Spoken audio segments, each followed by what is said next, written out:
Hey everybody, what a awful and tragic day. Just getting a chance now to do a video on this.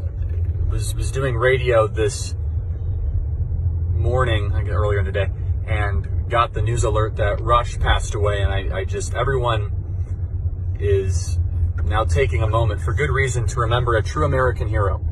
And, I really never spoke publicly a lot about this, but I had the opportunity to get to know Rush very well.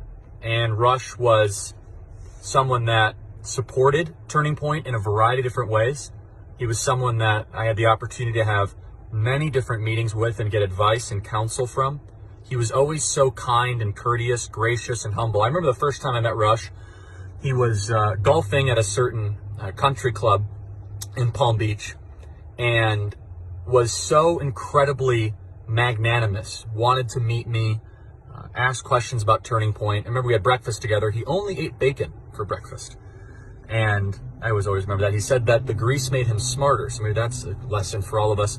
And the years that came, Rush then spoke at two of our events. One of the events being our Turning Point USA Student Action Summit, where we had the opportunity to have Rush and President Trump. I think this was the last public speaking event Rush ever did in Palm Beach, when Rush introduced President Trump at our event, and it was unbelievable. And we'll be posting clips and from there. And what I can say about Rush is that he did so much for so many people, and even things for me and for Turning Point that I can't even mention, but I can just say they were unbelievable. It was really incredible. The generosity, the spirit, and how he cared for this country. When I was in the White House, visiting many times my friend Avi or Jared or Kayleigh McEnany, you know what a lot of people would be talking about in the White House? They'd say, hey, did you hear what Rush had to say earlier in the day? It was the White House that was talking about Rush. Not always Rush that was talking about the White House. People would set their daily schedule to Rush. I know someone that negotiated with their boss to be able to start at 9:30 LA time so they could just hear the first 30 minutes of Rush every single day. Rush was one of the main reasons why I got involved in politics. I remember first listening to Rush when I was 18 years old in high school, I should say. And he was unbelievably clear, courageous, and listening to him every day is one of the reasons why I started Turning Point USA, and I got into podcasting eventually. Because I said, if Rush could continue every day doing 3 hours unscripted, fighting for all of us, then maybe I have a couple things to say as well. And he was always so supportive, and he was someone that wanted to build a movement, not an empire. That's who Rush was. He fought very hard this last year, and a lot of us have been cheering for him.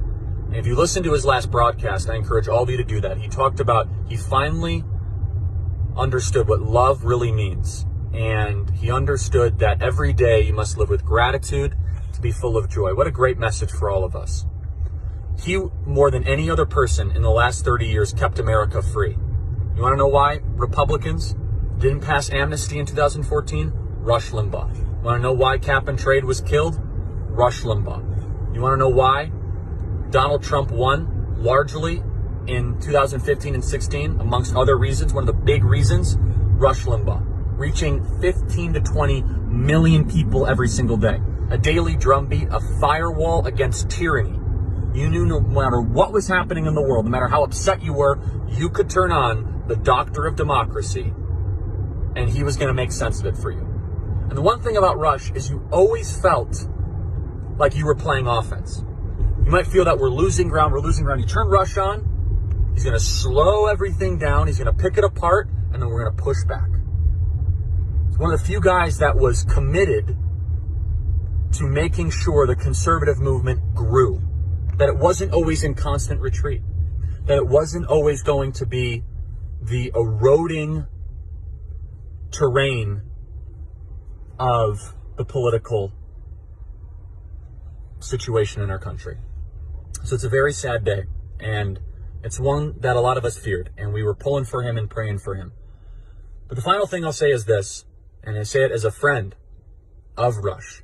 He would want all of you to take this as a call to action. We got big shoes to fill. It's a guy that put the whole conservative movement on his shoulders through the 90s, early 2000s, opposed Obama, got Trump elected. And now we're in another critical moment. We need Rush right now, and we don't have him. So what are we going to do now to fulfill Rush's dream of restoring American exceptionalism through his amazing educational programs, through his Paul Revere series, through his merchandise, through everything that Rush did daily for all of us? Now it's time for us to learn the lessons from Rush. Be courageous. Be relentless. To do 3 hours of radio for 30 years every day, there hasn't been an accomplishment like that in media probably ever in American history.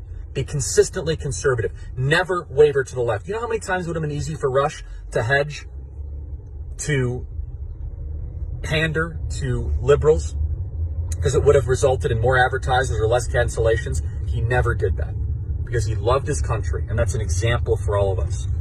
So Rush, you're going to be missed. I learned a lot from you, and I know I speak for tens of millions of Americans that we're going to take your action and your career and your gift to America as just the beginning. So God bless you, Rush. We miss you.